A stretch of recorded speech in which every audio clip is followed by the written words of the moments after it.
আমরা মাদকে জড়াবো না, খেলাধুলায় যুক্ত থাকবো যাতে আমাদের শরীর স্বাস্থ্য ভালো থাকে।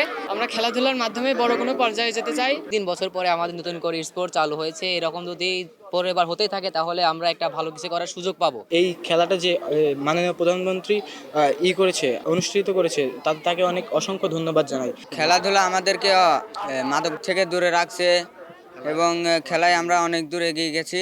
বর্তমান সরকারের নির্বাচনী ইশতেহারের অংশ হিসেবে তৃণমূল পর্যায়ে ক্রীড়াক্ষেত্রে দক্ষ ক্রীড়াবিদ গড়ে তোলার জন্য প্রতিভা অন্বেষণের একটি প্রক্রিয়া হলো নতুন কুড়ি স্পোর্টস প্রতিযোগিতা 2026। এই প্রতিযোগিতার মাধ্যমে একেবারে তৃণমূল পর্যায় থেকে 12 থেকে 14 বছর বয়সী যে স্টুডেন্ট রয়েছে, ক্রীড়াবিদ রয়েছে, তাদেরকে মূলত জাতীয় পর্যায়ে অংশগ্রহণের যে একটা ভিত্তি তৈরি করা বা ন্যাশনাল লেভেলে কম্পিটিশন করার মতো 200-র বেশি সার্ভিস ও ফিচারে লেনদেনের সব বিকাশ অ্যাপে সম্ভব।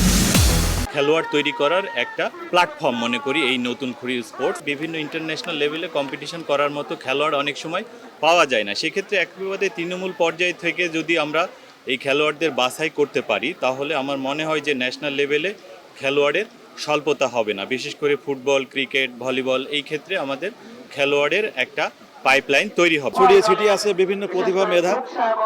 এই নতুন কুড়ির মাধ্যমে তাদেরকে যদি খুঁজে খুঁজে বের করা যায়, এর মাধ্যমে খেলাধুলার পাশাপাশি তাদের বড় হওয়ার অনেক সুযোগ থাকবে। সারা বাংলাদেশের গ্রামে গঞ্জে প্রান্তরে ছড়িয়ে ছিটিয়ে থাকা যে সমস্ত সুযোগ না পাওয়া প্রতিভা আলোয় আসতে পারে না, তাদেরকে অনুসন্ধানের মাধ্যমে নিয়ে এসে আমরা তাদের প্রতিভাকে কাজে লাগাতে চাই এবং জাতীয় পর্যায়ে, আন্তর্জাতিক পর্যায়ে এরাই একসময় দেশের মুখ উজ্জ্বল করবে। আমি ঢাকা মোহামেডান, তারপরে আমার ইউনিভার্সিটি টিমে খেলেছি, ডিস্ট্রিক্ট টিমে খেলেছি।